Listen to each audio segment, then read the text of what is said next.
सलाम Pakistan. DMH news के साथ मैं हूं हरम फारूक। नाजरीन, नज़र डालते हैं आज की अहम खबरों पर।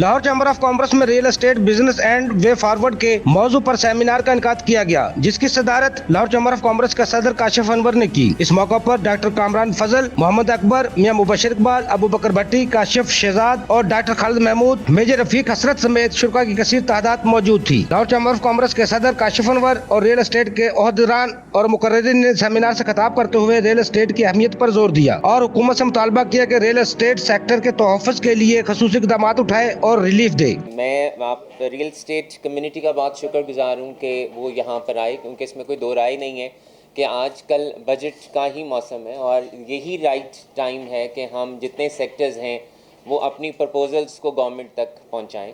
लाहौर चैम्बर से बेहतर प्लेटफॉर्म कोई नहीं हो सकता, बाकी चैम्बर से भी बेहतर प्लेटफॉर्म कोई नहीं हो सकता कि आप अपने सेक्टर्स के प्रॉब्लम्स हमें बताएं, इश्यूज़ को हमें बताएं, ताकि हम स्टेट तक पहुंचाएं कि हमारे स्टेक होल्डर्स के कंसर्न्स क्या हैं। इसमें कोई दो राय नहीं है कि जब तक रियल स्टेट और कंस्ट्रक्शन का सेक्टर नहीं चलेगा हम अपने मुल्क की इकॉनमी को नहीं चला सकते हैं। तो ये बहुत ज़रूरी है कि हमें इस सेक्टर को चलाना होगा।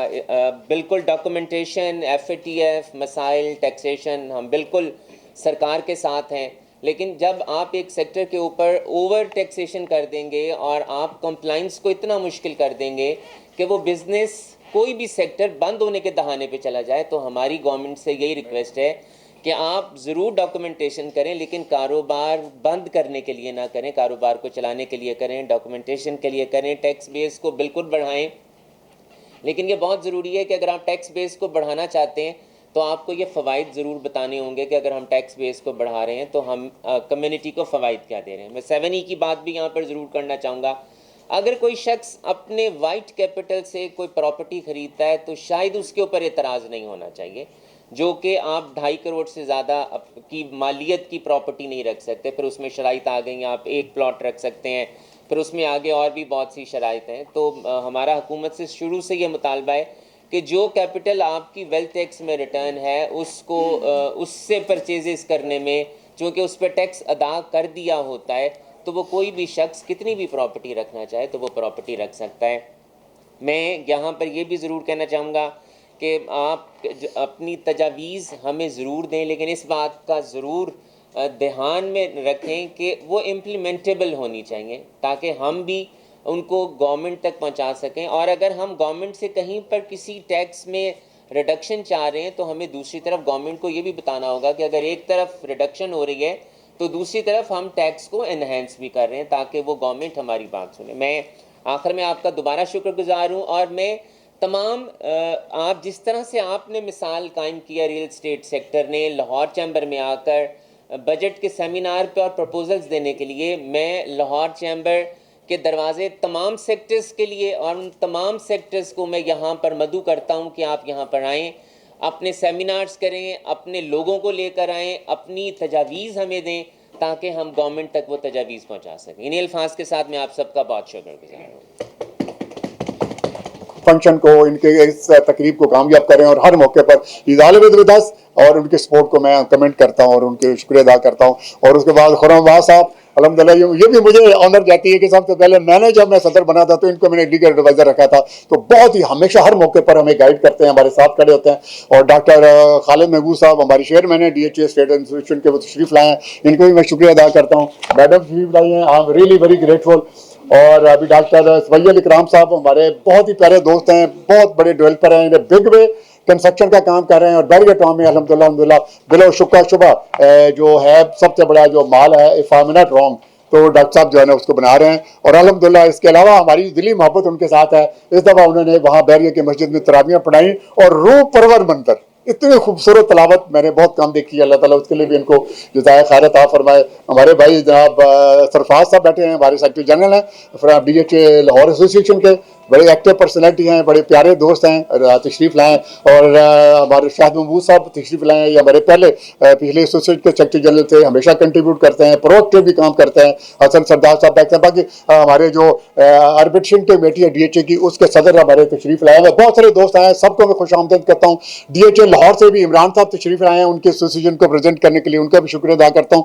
अभी चूँकि टाइम थोड़ा है तो मैं चाहूँगा कि बाकी दोस्तों से पहले डॉक्टर कामरान साहब, इन्होंने एक बहुत बड़ी कॉन्फ्रेंस के लिए जो है ना थाईलैंड जाना है, 5 बजे इनकी फ्लाइट है, तो मैं सबसे पहले उनको दावत देता हूं कि वो सब्जेक्ट के ऊपर आज के डिस्कशन को ओपन करें। बहुत शुक्रिया डॉक्टर साहब। मेजर रफ़ीक हसन असद साहब, आपका बहुत बहुत शुक्रिया इतने खूबसूरत तारुफ का।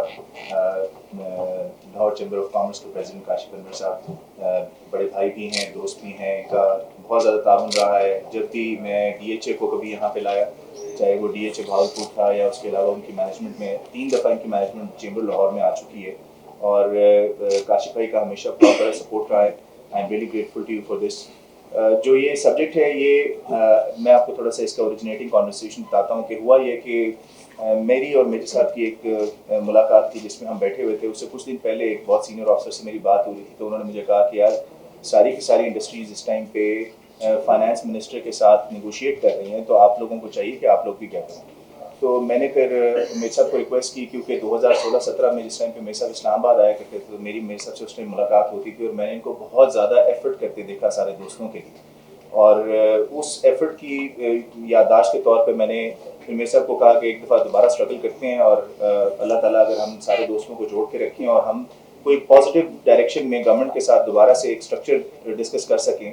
और जैसे काशिफ भाई ने कहा, उसमें बहुत ज़रूरी बात ये थी कि जनरली ये हो रहा होता है कि हम एक कॉन्फ्रेंस में आम तौर पे सिर्फ प्रॉब्लम स्टेटमेंट को डिस्कस करते रहते हैं, लेकिन सोल्यूशन की बात नहीं कर रहे होते, और या हम इतने डेप्थ में बात एनालिसिस ही नहीं कर रहे होते कि गवर्नमेंट का डीपर चैलेंज क्या है कि हम उसको किसी सोल्यूशन की तरफ लेके जाएं। तो हमने क्या किया कि हमने इसमें कुछ फाइनेंशियल एडवाइजर्स इंक्लूड किए हैं। उसमें एक साहब हैं जो बेसिकली बजट प्लानिंग भी करते हैं। तो जो ये कमेटी बन रही है, ये सिर्फ हमारी सुपरफिशियल ऑब्जर्वेशन की बेसिस पे नहीं होगी, हम उस लेवल का डॉक्यूमेंट डेवलप कर रहे होंगे जो फाइनेंस मिनिस्टर को की अंडरस्टैंडिंग भी इस्टेब्लिश करेगा। मतलब हम उन कंसल्टेंट्स को साथ लेके जाएंगे जो उनके साथ उनके लेवल की लैंग्वेज में बात करेंगे, ताकि उनको सोल्यूशन की समझ आ सके। मैं आपको इसकी एग्जांपल देता हूं कि अगर फॉर एग्जांपल मेरे इदारे में कोई आके मुझसे किसी बेनिफिट की बात करेगा और उस बेनिफिट में मेरा लॉस होगा, तो मैं कभी भी वो बेनिफिट नहीं दे सकूंगा। तो जो फाइनेंस वाले बैठे हुए हैं, उनके भी टैक्स की अपनी कलेक्शन है, उनके अपने टारगेट्स हैं, उन्होंने वो टारगेट्स अचीव कर रहे हैं। तो हमें ये करना चाहिए कि बजाय इसके कि सिर्फ हम प्रॉब्लम बताएं, हम ये कहें कि यार इस टारगेट को थोड़ा सा रिलीफ की तरफ इन डायरेक्शन में ले जाएं, तो आपका कलेक्टिव टारगेट बेहतर हो सकता है। उसके सिलसिले में मैंने कुछ पॉइंट्स भी डेवलप किए हैं, वो मैं चाहूँगा यहाँ हम डिस्कस कर लें। उसमें हमारे पास 2 प्रॉब्लम्स हैं जी, एक हमारा प्रॉब्लम टैक्स का है और एक हमारा प्रॉब्लम इकोनॉमी का है। दोनों प्रॉब्लम हमारे मुल्क के प्रॉब्लम्स हैं, और इसमें अगर हम टैक्स को सिंगुलरली देखेंगे तो शायद इकोनॉमी का प्रॉब्लम इकट्ठा रिजॉल्व नहीं होगा। हो ये रहा है कि कुछ लोग जो टैक्स की स्ट्रक्चर को सिंगुलरली देख रहे हैं, वो इकोनॉमी को हर्ट कर रहे हैं। जैसे हमारी इस टाइम पे हमने अगर सिर्फ एक डायरेक्शन में टैक्स की अमाउंट एडवांस टैक्स की बढ़ाते जाएंगे, तो लोग ये अंदाजा नहीं लगा रहे कि उससे नंबर ऑफ ट्रांसफर्स भी रिड्यूस हो रहे हैं, और वो नंबर ऑफ ट्रांसफर रिड्यूस होने से अल्टीमेटली उनका रेवेन्यू भी हिट हो रहा है। तो हमें उनको ये देखना है कि टैक्स बेस बढ़ाने के लिए आप कलेक्टिव रेवेन्यू का नंबर हमसे बैठ के डिस्कस कर लें कि हम ये रेवेन्यू टारगेट अचीव करना चाहते हैं, और ये जितने एक्सपर्ट्स हैं उनको कहें कि वो अपने कुछ सजेशंस इसके अंदर दें, जिससे आपका कलेक्टिव रेवेन्यू इंक्रीज हो सके और एक ऑप्टिमल लेवल ऑफ टैक्स को हम कैलकुलेट कर लें। जैसे मैं 2022 की आपको एग्जांपल देता हूं कि 2022 में फॉर एग्जांपल अभी हम इस साल जब हम FBR के नंबर्स देखते हैं, तो हम देखते हैं कि सिर्फ सीमेंट इंडस्ट्री ने 71 अरब रुपए का टैक्स दिया है, और 2023 में अगर उसने 74 अरब का टैक्स दिया है, तो लोग ये अंडरस्टैंड नहीं कर रहे कि प्रोडक्शन हादी हो गई है। सो असल में तो इसके जो टैक्स कलेक्शन होनी चाहिए थी वो 150 अरब होनी चाहिए थी, 120 अरब रुपए होनी चाहिए थी। सो जो हमें अचीव करना है, वो अचीव ये करना है कि हम अपने नंबर ऑफ ट्रांसफर्स टैक्स की ऑप्टिमल नंबर को कंसिडर करते हुए रेवेन्यू और इकोनॉमी को अटैच करके डिसाइड करें। नंबर 2 इज, जो एक सजेशन हमें देने की जरूरत है वो ये है कि इन द लास्ट 3-4 ईयर्स, चाहे वो किसी भी गवर्नमेंट का इनिशिएटिव था, irrespective of the government, overseas को कॉन्फिडेंस में बहुत लिया गया था। हम सारे के सारे दोस्त कहीं ना कहीं 60 to 70% ओवरसीज इकोनॉमी पे चलते हैं। रियल एस्टेट इकोनॉमी या ओवरसीज इकोनॉमी के बगैर कुछ भी नहीं। तो हमें ये चाहिए, हम कहते हैं कि अगर आपने टैक्स इंपोज करना है तो हमारे बेशक लोकल आदमी को आप रिलीफ बाद में दें, लेकिन ओवरसीज पाकिस्तानी को पहले रिलीफ दें, उसको इंटाइस करें, उसको मोटिवेट करें कि वो वहां से, और जो आप हम ये नहीं कंसिडर कर रहे कि जो बंदा वहां से पैसे भेज रहा है वो पहले वहां अपना टैक्स कटवा चुका है, उसने वो जो बैंक में उसके पास पेमेंट आई है तो टैक्स कट के उसके पास आई हुई है। तो हमारा गवर्नमेंट का प्रिंसिपल भी ये कहता है कि एक जगह आपने टैक्स दे दिया तो दूसरी जगह आप टैक्स नहीं देंगे, तो उस रिलीफ को कंसिडर करते हुए आप ओवरसीज पाकिस्तानीज को सबसे पहले टैक्स रिलीफ दें। ये हमारा एक पॉइंट है जो हम सजेस्ट करना चाहते हैं। दूसरा हम कहते हैं कि जी, और इसके थ्रू क्या हो रहा है, इसके थ्रू बेहतर आपके पास एफडीआई आ रही है। आप सिर्फ ये ना देखें कि आपने टैक्स कलेक्ट करना है, आपने डॉलर भी तो कलेक्ट करना है। जैसे जैसे डॉलर कलेक्ट होगा आपका उस टाइम पे आपकी करेंसी स्ट्रांग होगी। सो ये एस्पेक्ट हम एक सजेस्ट करना चाह रहे हैं। दूसरा हम कह रहे हैं जी, tax exemption for international investor. आपने सीमेंट फैक्ट्रीज को इस टाइम पे टैक्स एग्जम्पशन दी हुई है, आपने स्टील फैक्ट्रीज को टैक्स एग्जम्पशन दी हुई है, आप इंटरनेशनल इन्वेस्टर को टैक्स एग्जम्पशन दें। आप एरियाज मार्क करें पाकिस्तान में जहां पे आप कहें कि इंटरनेशनल इन्वेस्टर अगर इन एरियाज में आके काम करेगा तो उसको टैक्स एग्जम्पशन होगी 15 साल के लिए, 10 साल के लिए। फिर देखें वो लोग कैसे नहीं आते यहाँ पे। जो पिछले साल की, मैं 2018 में जी पाकिस्तान से जो दुबई में प्रॉपर्टी परचेज हुई है, मेरा अभी दुबई में भी ऑफिस है, मैं वहां काम कर रहा हूँ उस टाइम पे। 2018 में दुबई में जो पाकिस्तान से परचेज हुई है उसकी टोटल वैल्यू तकरीबन कोई 50 to 100 मिलियन डॉलर्स के करीब हुई है। जो इस 2023 में इस टाइम पे 10 बिलियन की, इस टाइम 10 बिलियन डॉलर्स की, 400 बिलियन डॉलर की टोटल दुबई की इस टाइम इकोनॉमी हो चुकी है, सिर्फ रियल एस्टेट इकोनॉमी। ये स्टैट्स उनके रीरा की वेबसाइट पे पड़े हुए हैं। 10 बिलियन डॉलर पाकिस्तान कंट्रीब्यूट कर चुका है इस टाइम पे। अब वो पैसे जो जा रहे हैं, आप जब उस इन्वेस्टर को यहाँ पे स्ट्रेस देंगे, वो यहाँ से पैसे बाहर भेजेगा, उसके पास ऑप्शन ही कोई नहीं है। मैं आपको अपने इदारे की बात करता हूँ, मैं किसी दोस्त से बात करता हूँ ना, यार मेरे प्रोजेक्ट में इन्वेस्ट करो, कहते हैं डॉक्टर साहब यहाँ नहीं इन्वेस्ट करेंगे, बताएं दुबई में क्या बेचेंगे, वो खरीद लेते हैं। सो आपको अल्टीमेटली अपने उस इन्वेस्टर को होल्ड करना है पाकिस्तान में। सो तीसरी जो मैं करना चाहता हूँ सजेशन, वो ये है कि हम जो नॉन फाइलर है, हम गवर्नमेंट के बिल्कुल साथ हैं। हम सारे जितने दोस्त बैठे हैं इस टाइम पे डीएचएस या बहुत ही स्ट्रक्चर्ड इदारों के साथ मुंसलिक है, हम कहते हैं कि नॉन फाइलर पे और सख्ती करें। हम नहीं कहते नॉन फाइलर को आप रिलीफ दें। नॉन फाइलर को देखें, आपने अगर फर्ज करें 10.5% चार्ज भी कर दिया और उसने 10 करोड़ रुपए की प्रॉपर्टी खरीदी, उसने जो उस पर टैक्स देना था, गेन टैक्स जो देना था, वो 3 करोड़ था। आपने 10% चार्ज करके उसे करोड़ रुपए ले लिया, फिर भी 2 करोड़ रुपए गवर्नमेंट का लॉस है। गवर्नमेंट को नॉन फाइलर पे और सख्ती करनी चाहिए, हम इस पे अग्री करते हैं आपके साथ। फिर मैं एक और चीज कहूंगा कि हमारे पास जो एक बहुत बड़ा सेक्टर हमने स्टार्ट किया था, उस सेक्टर को दोबारा रिवाइव करने की जरूरत है, वो है low cost housing. Low cost housing अगर आप चलाएंगे, उसमें आप जो टैक्स का, और उसमें आप टैक्स रिलीफ दें, जो आपने टैक्स रिलीफ देना है लो कॉस्ट हाउसिंग में, वो आप बिल्डर को भी रिलीफ दें और आप सप्लायर को भी रिलीफ दें। इसके थ्रू क्या होगा कि जो गरीब आदमी है, जो घर नहीं बना पा रहा, उसको घर मिल जाएगा, उसको पास ऑन होगा, और कुछ रिलीफ बिल्डर को होगा। और इसके थ्रू आपके पास जो पीछे से जितनी भी आपकी इस टाइप के सीमेंट इंडस्ट्री, स्टील इंडस्ट्री, बाकी सारे सप्लायर्स की इंडस्ट्री रुकी पड़ी है, उनका साइकिल स्टार्ट होगा। सो अल्टीमेटली जो ये 4-5 पॉइंट्स हम बता रहे हैं, फिर आखिरी पॉइंट मैं इसमें कहना चाहूंगा कि आप सबसे पहले अपना टैक्स स्ट्रक्चर को सिंप्लीफाई करें। आम आदमी को इस टाइम पे 5 टैक्स देने पड़ रहे हैं। आप कोशिश करें, जिन इकोनॉमीज ने बहुत ग्रो किया है, दुबई में अगर आप देखें, दुबई में सिर्फ 2 टैक्स लगते हैं, एक कॉर्पोरेट टैक्स लगता है, एक वैट टैक्स लगता है। उन्होंने इतना आसान किया हुआ है कि, और उन्होंने आपके एमिरेट्स आईडी के ऊपर सारी चीजें स्ट्रक्चर्ड है। तो आप थोड़ा सा टैक्स स्ट्रक्चर को सिंप्लीफाई करें, कुछ रिलीफ दें हमें, कुछ हमारी टीम्स के साथ बैठ के आप अपने टैक्स को हल्का सा रीस्ट्रक्चर करें, और इंशाल्लाह हम इस चीज का प्रॉमिस करते हैं कि यहाँ पे, मैं आपको सिर्फ एग्जांपल देता हूँ, ये जो स्टेबल प्लस डेवलपर्स बैठे हुए हैं, ये 150-200 अरब रुपया तो यहाँ बैठा हुआ है, मैं कम बता रहा हूँ आपको, शायद ज्यादा बैठा हुआ है। तो अगर आप टोटल बात करें तो पिछले साल जो हमारे पास टोटल हमारी कलेक्शन थी 15,000 अरब की टोटल आपकी रियल एस्टेट की इंडस्ट्री है। उस इंडस्ट्री को आप कैसे इस टाइम, और जो सबसे इंपॉर्टेंट बात है, एग्रीकल्चर के बाद रियल एस्टेट इस टाइम पे सबसे बड़ा एम्प्लॉयर है, ये बात हम इग्नोर ना करें। इस इंडस्ट्री में से इस टाइम एम्प्लॉयमेंट बाहर जा रही है, जितने दोस्तों के इस टाइम बिजनेसेस इफेक्ट हो रहे हैं, उनमें अनएम्प्लॉयमेंट आ रही है। तो आपका इस टाइम पे वो जो अनएम्प्लॉयमेंट से गवर्नमेंट के ऊपर स्ट्रेस बढ़ेगा, उसको भी रिलीफ करना चाहिए। तो ये कुछ मेरे सजेशंस थे। होपफुली इंशाल्लाह कमेटी जब सारे पॉइंट्स बनाती है तो हम काशिफ भाई की मदद से इसको आगे लेके जाएंगे। बहुत बहुत शुक्रिया साहब। जो हमारे जो सारे हैं कि वो अल्हम्दुलिल्लाह हमें प्रमोट करते हुए इनको इसमें इंक्लूड करें। और चूँकि अभी हमने हाउस को ओपन करना है और बहुत सारे दोस्तों को हमने दावत देनी है, बिकॉज सेमिनार का मकसद ही ये है कि फ्राम ग्रास रूट लेवल जो हमारी तकालीफ हैं, जो हमारी मुश्किलात हैं, जो हुकूमत के हम समझते हैं कि ऐसे काम है जिनके अंदर अमेंडमेंट होनी चाहिए, और सबसे बड़ी बात है कि क्या हम रिकमेंड करते हैं, ये वे फारवर्ड क्या है। आपने जैसे सेमिनार का सब्जेक्ट था कि हमारे पोटेंशियल क्या है, हमारा वे फारवर्ड क्या है, और क्या चीज़ हम लूज़ कर रहे हैं, कुछ चीज़ों के बारे में डॉक्टर साहब ने बता दिया। और मैं मुख्तर तौर पर अभी जनाब मियाँ मुबशर साहिद साहब तशरीफ़ लाए हैं, जो हमारे आल लाहौर रियल्टर्स के प्रेसिडेंट हैं और पहले अल-कबीर टाउन के सदर थे, और अल्हम्दुलिल्लाह ये हमेशा वो उन साथियों में हैं जो हमारे साथ जेल भी गए थे। तो बहुत सारे साथी यहाँ बैठे हुए हैं जो हमारे साथ जेल गए थे, उनकी बड़ी कंट्रीब्यूशन है। और हम इस प्लेटफॉर्म के बारे में भी बात करेंगे कि ये जो एक प्लेटफॉर्म हमने बनाया था उसको कैसे आगे लेके चलें। जस्ट टू बिगिन, आपने सब कुछ जो है ना अल्हम्दुलिल्लाह देनी है। मैं सिर्फ चंद चीज़ें आपके गोशगुजार करूँगा कि आज का इस जो सेमिनार है वो जो हमने सब्जेक्ट रखा है इसका क्या मतलब है। और सबसे जैसा कि आपने देखा है कि जैसा कि हमारे अहबाब ने अपने ख्यालात में उसका इजहार भी कर दिया कि रियल एस्टेट बिजनेस की अहमियत है या नहीं है। जैसा कि डॉक्टर साहब ने बताया है और हमारे मेहमान खुसूसी जनाब सदर लाहौर चैम्बर ने बताया कि इस कारोबार की अहमियत है। बिलियंस ऑफ डॉलर जो है इस कारोबार की वजह से गवर्नमेंट को जो है ना टैक्सेस की सूरत में मिलते हैं।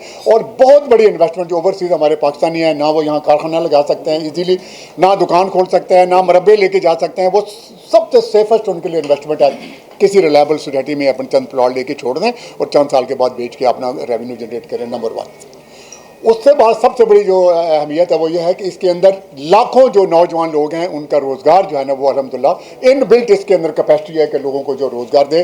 गवर्नमेंट के अदारे बिल्कुल चूँकि श्रिंक हो रहे हैं, रोज़गार देने का तो सवाल ही नहीं पैदा होता। वहाँ तो बेरोज़गारी आई है क्योंकि सारे अदारे श्रिंक हो रहे हैं। और अभी अल्लाह करे ये जो एफर्ट हो रही है उसके सूरत में हमारी इकानमी बेहतर हो तो शायद कोई होप हो, लेकिन ज़्यादा होप हमें प्राइवेट अदारों से है, इंडस्ट्री से है और प्राइवेट अदारों से है। और उसमें रियल एस्टेट का सेक्टर है। 10 से ज़्यादा लाख जो नौजवान हैं इस पेशे के साथ मुंसलिक हैं और इनका रोज़गार इस पेशे के साथ है। उनके रोज़गार को स्ट्रेंथन करना चाहिए ताकि अगर हम नौकरी नहीं दे सकते तो ये जो नौकरी उनको मिली हुई है, सेल्फ एम्प्लॉयमेंट को मिली हुई है, इसको हम कंटिन्यू करें। इसके साथ ओवरसीज़ पाकिस्तानी की बात हुई है। ओवरसीज़ पाकिस्तानी हमारा बहुत बड़ा एसेट है और अगर वो मुश्किल वक्त में हमारी मदद ना करते तो हम डिफ़ॉल्ट कर चुके होते। तो वो अल्हम्दुलिल्लाह बड़ा गुड साइन है कि ये पिछले एक फाइनेंशियल ईयर में तकरीबन उनकी जो है ना वो जो रिमिटेंस है वो बहुत रही जी 3 बिलियन के करीब है, $1 बिलियन के करीब पहुंच गई। तो लिहाजा ये बहुत बड़ी कंट्रीब्यूशन है और तभी हम इंश्योर कर सकते हैं कि रियल एस्टेट के अंदर इन्वेस्टमेंट को कंफर्टेबल करें और उनको प्रॉफिटेबल करें और उसको प्रोटेक्शन दें। उसके साथ साथ ये चंद चीज़ें, बाकी आप खुद दोस्त बात करेंगे, मैं सिर्फ चंद जो मुश्किलात हैं जो मुझे और आपको दरपेश मुश्किलात हैं उनके बारे में मुख्तर तौर पर बाकी तफसील से आप बात करेंगे। सबसे पहली तो मुश्किल है टैक्सेशन। जब भी किसी सेक्टर के ऊपर हार्श किस्म की अनड्यू और ज़रूरत से ज़्यादा टैक्सेशन होती है तो उस सेक्टर को हम दबाने की कोशिश करते हैं, उसको ख़त्म करने की कोशिश करते हैं। आईने पाकिस्तान ना सिर्फ तमाम तबकात को इजाज़त देता है और रियल एस्टेट काम करने वालों को प्रोटेक्शन देता है कि वो जिस तरह के चाहें कारोबार कर सकते हैं, लीगल कारोबार, ताकि वो कारोबार जो है ना वो मुल्क के अंदर जो तरक्की आ रही है उसमें अपना कंट्रीब्यूशन करें। और रियल एस्टेट कम्युनिटी जो है उसका भी ये बुनियादी हक है कि उसको जो है ना फैसिलिटेट किया जाए, कंफर्टेबल किया जाए और अनड्यू किस्म के टैक्सेस हैं वो नाफज ना किया जाए, बकाद वो काउंटर प्रोडक्टिव हुए हैं। उसकी वजह से बहुत सारा पैसा हमारे बाहर के मुल्कों में चला गया। जैसे कि डॉक्टर साहब ने भी मेंशन किया, पिछले साल जो इन्वेस्टमेंट हुई है दुबई में उसमें तीसरे नंबर पर पाकिस्तान है। तो इसका क्या मतलब है कि जो पैसे हमारे इस सरजमीन की बेहतरी के लिए इस्तेमाल होने चाहिए वो दुबई, वो साउथ अफ्रीका, वो तुर्की, वो इंग्लैंड, वो अमेरिका, वो कनाडा, वो ऑस्ट्रेलिया, वो जगह जगह जा रहे हैं। यहाँ से क्यों नहीं जो है ना हम ऐसे हालात पैदा करते कि वो पैसा जिसकी हमें शदीद ज़रूरत है, जो इस मुल्क की तरक्की में भी काम करेगा और लोगों को रोज़गार भी देगा, उसको इंश्योर करने के लिए हम टैक्सेशन को हमने एक रीज़नेबल लेवल तक लेके आना है ताकि काम करना अफोर्डेबल हो जाए। और जो बिज़नेस करने का ख़र्चा होता है, जिसको हम कहते हैं कि जो कास्ट ऑफ बिज़नेस हुई है, वो भी कम करनी चाहिए ताकि ज़्यादा लोग इसके अंदर जो है ना काम करें। एक और बड़ा फैक्टर था जो कि अल्लाह की मेहरबानी के साथ अभी न्यूट्रलाइज हो गया है कि लोगों ने जब देखा कि करेंसी की कीमत हमारी जो है ना नीचे जा रही है तो उन्होंने डॉलर में पैसे जो है ना इन्वेस्ट करने शुरू कर दिए। तो वो डॉलराइजेशन का प्रोसेस अभी रुक गया है। उस डॉलराइजेशन के प्रोसेस को रुकने के बाद हम लोगों को अगर कोई इंसेंटिव देंगे तो लोग इसमें पैसे लेके आएंगे, वरना वो बाहर के मुल्कों में चले जाएंगे। हमारे ओवरसीज़ पाकिस्तानी हो या लोकल पाकिस्तानी हो, हमारी जो आवाम है खुशहाल है, अमीर है, हुकूमतें गरीब है, और वो जो अमीर लोगों के पास पैसा है उसको हम बाहर नहीं धकेलना चाहिए, उसको हमें बाहर के मुल्कों में पुश नहीं करना चाहिए। यहाँ पर उसको इन्वेस्ट कराने के लिए हमें इंसेंटिव देने चाहिए। और मेरा ख्याल है कि real estate coupled with tourism, आपने देखा होगा कि 2023 की जो सबसे दुनिया की बेस्ट डेस्टिनेशन है वो पाकिस्तान है। टूरिज्म के लिहाज से जो बेस्ट डेस्टिनेशन, देखिए कितना बड़ा एजाज़ है, कितना बड़ा एसेट है, कितना बड़ा फील्ड हमारे पास अवेलेबल है कि हम टूरिज्म को और रियल एस्टेट को इकट्ठा करें जहाँ जहाँ, चाहे वो कुमराट वैली हो, चाहे वो गिलगित हो, चाहे वो स्कर्दू हो, चाहे नूरान वैली हो, चाहे वो ग्वादर हो, चाहे वो कराची हो, जहाँ पर भी हमारे पास खूबसूरत पहाड़, दरिया और साहिल अवेलेबल है, क्यों नहीं है वहाँ पर लोगों को इंसेंटिव देते। मैं अभी चंद दिन पहले दुबई में था, आप यकीन करें हर प्लाजा जिसमें अपार्टमेंट थे वो एक होटल के तौर पर काम कर रहा है, क्योंकि जो लोग यहाँ से जाते हैं अगर कोई होटल अफोर्ड नहीं कर सकता तो वहाँ पर अपार्टमेंट जो है ना उसको 1 दिन के लिए, 2 दिन के लिए, 4 दिन मिलता है। यही मॉडल हम पूरे पाकिस्तान में कायम कर सकते हैं। आप देखेंगे इन्वेस्टमेंट भी आएगी, रेवेन्यू भी आएगा और बाहर के जो लोग हैं अल्हम्दुलिल्लाह ज़्यादा बेहतर अंदाज में यहाँ पर इन्वेस्टमेंट कर सकेंगे। एक और चीज़ जिसकी मैं आप दोस्तों के सामने जो बात करना चाहता हूँ कि ये जो हमारा प्लेटफॉर्म है, बाकी जो चीज़ें आप खुद करें, मैं सिर्फ आपको जो बात बताना चाह रहा था कि ये जो हमारा प्लेटफॉर्म है रियल एस्टेट का, आज तक इस प्लेटफॉर्म के जरिए जो हम नताइज हासिल करना चाहते थे अनफॉर्चुनेटली वो नहीं हो सकती। हमारे मुकाबले में आबाद की जो स्कीम है जो कि एसोसिएशन और बिल्डर्स एंड डेवलपर की, वो ज़्यादा हमारे मुकाबले में पावरफुल है, ज़्यादा इफेक्टिव है, ज़्यादा उनकी बात सुनी जाती है, हमारी बात क्यों नहीं सुनी जाती? बिकॉज हमने अल्हम्दुलिल्लाह 2016 में जो जद्दोजहद की थी उसके नतीजे में फेडरेशन ऑफ पाकिस्तान जो है ना उसका वजूद में आया रियल्टर्स के लिए, लेकिन हम उस प्लेटफॉर्म को आगे ज़्यादा मजबूत नहीं कर सके। कोई भी जितना मर्जी कोई ज़हीना हो, चाहे वो मेजर रफ़ीक हसरत हो, चाहे वो मियाँ मुबशर सईद साहब हो, शाह साहब हों या सरदार ताहिर साहब हों या कोई भी दोस्त हो, वो अकल कुल नहीं होता और सारी ज़िंदगी के लिए कभी भी जो है ना को अदारा नहीं होता। हमें ज़्यादा से ज़्यादा लोगों को मौका देना चाहिए कि इनके मोस्ट डेमोक्रेटिक मैनर के इस प्लेटफॉर्म को मजबूत करें। हमारे इलेक्शन जो है ना रेगुलरली होने चाहिए, हमारी फेडरेशन को रजिस्टर भी होना चाहिए, उसको आइन भी बनना चाहिए, उसको एक पोटेंट बॉडी के तौर पर जिस तरह जो बाकी फेडरेशन है, बाकी नेशनल हमारे एसोसिएशन है वो काम करती है, तो इसको हर सूरत में इसको इलेक्शन का साल बनाना चाहिए ताकि ये प्लेटफॉर्म ज़्यादा मजबूत हो और हमारी गवर्नमेंट बात सुने। बाकी चीज़ों के लिए मैं ज़्यादा आपका टाइम नहीं लेता और हम अभी शुरू करेंगे। सबसे पहले मैं दरख्वास्त करूंगा क्योंकि मियाँ साहब अभी ज़हन बना रहे हैं, तो डॉक्टर खालिद महबूब साहब से हमारे चेयरमैन है DHL और हुसैन के कि वो मुख्तर तौर पर मेरी आपसे दरख्वास्त है कि तमाम दोस्तों ने 2 से 3 मिनट में अपनी जिस्ट ऑफ प्रपोजल जो है ना वो पेश करने। मेरा जो 2-3-4 पॉइंट्स है जो हमें हर हाल में गवर्नमेंट के सामने रखने चाहिए। एक तो परमानेंट रियल एस्टेट पॉलिसी आनी चाहिए, एक रेगुलेट अथॉरिटी बननी चाहिए जो कि हम 2016 से हुकूमत के साथ इस बात पे डिस्कस कर रहे हैं। तो जब तक वो एक स्ट्रॉन्ग पॉलिसी नहीं बनेगी और वो पॉलिसी कम से कम अगले 3 से 5 साल की होगी, तो ये हमारा अलियंस ये है कि हर 6 माह के बाद पॉलिसी चेंज होती है, जिससे हमारा जो सबसे बड़ा जो टर्म होता है रियल एस्टेट का बिजनेस होता है। एक तो ये हुआ, ठीक है सर। दूसरा ये सर FB और DC रेट जो है ना हमने 2016 में मेजर पीर साहब उससे प्रेसिडेंट थे, मैं जनरल सेक्रेटरी था DHA, तो हमने बड़ा स्ट्रॉन्गली वहाँ के जो फॉरेन मिनिस्टर थे उसको सालदार साहब उनसे जो बात बल्कि कन्विंस करवाई थी कि आप कम से कम FBR रेट और DC रेट तो इक्वल करते पाकिस्तान में। एक FBR रेट होता है कि DC रेट होता है, तो हमारा जो आम कस्टमर है बेचारा बल्कि इन्वेस्टर जो है वो आज तक इस बात को समझ नहीं पाया कि FBR रेट कौन सा टैक्स दे रहा है और DC रेट कौन सा दे रहा है। देखो ना ये कितनी सिंपल सी बात है, टैक्स आप दे रहे हैं लेकिन ये कंफ्यूजन किस बात की कि 4 सूबे अलग अलग से टैक्स ले रहे हैं। तो ये हमारे पंजाब में भी यही हो रहा है। तो ये सेकंड पॉइंट है, ये सर ये हमें स्ट्रांगली हमें उनको ये बात इस पे कन्विंस करना चाहिए। तीसरी बात आ जाए सर कि 2024 और 2025 जिसके लिए हम आज इकट्ठे हुए हैं, तो यहाँ पे आज हम ये तैयार करें जितनी बातें मेरे पीर साहब ने भी की है, अपना अनवर साहब ने माशाल्लाह बड़ा अच्छा इसमें काफी अच्छी गुफ्तगू की है, डॉक्टर कामरा साहब ने काफी गाइड किया, तो हमें आज इस बात पे जितनी मेरी रियल एस्टेट बरादरी बैठी हुई है तो हमें आज ये तैयार करना चाहिए कि 2024 और 2025 के अंदर ये FBR रेट और DC रेट नहीं बढ़ने चाहिए, क्योंकि जो हमारे हालात प्रॉपर्टी के हो चुके हैं और इस पे सब कन्वेंस होने चाहिए और एटलीस्ट अगर वो कम नहीं कर सकते तो उसको बढ़ना नहीं चाहिए, क्योंकि ये हालात हुकूमत के सामने भी है और सबके साथ।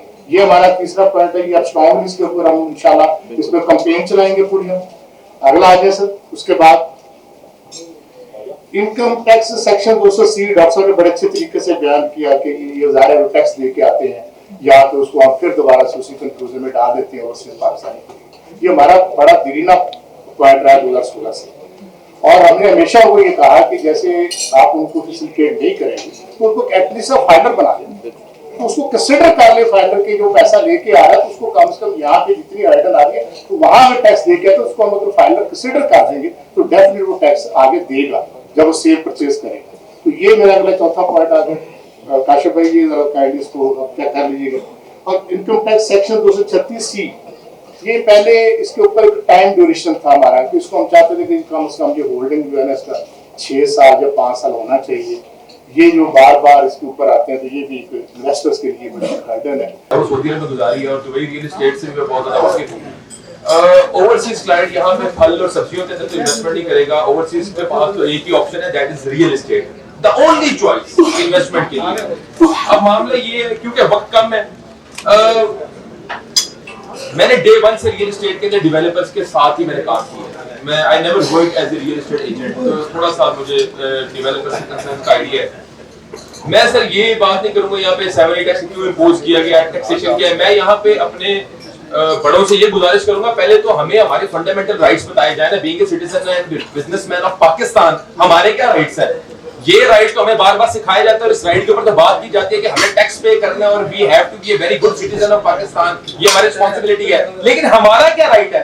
क्या हम यहाँ पे पहले टैक्सेशन दें, इदारों को पैसे खिलाएं, यहाँ पे हर एक मरहला बोल करें, उसके बाद अखबार ऐड भी हमें आए, नैब के नोटिस भी डेवलपर को आए, एफपीआर भी डेवलपर को पढ़े, एफआईए भी डेवलपर को पढ़े, पुलिसमैन भी भत्ता डेवलपर से ले, ये तो कोई बात नहीं। मजीद खबरों और अपडेट के लिए देखते रहें DMH न्यूज़।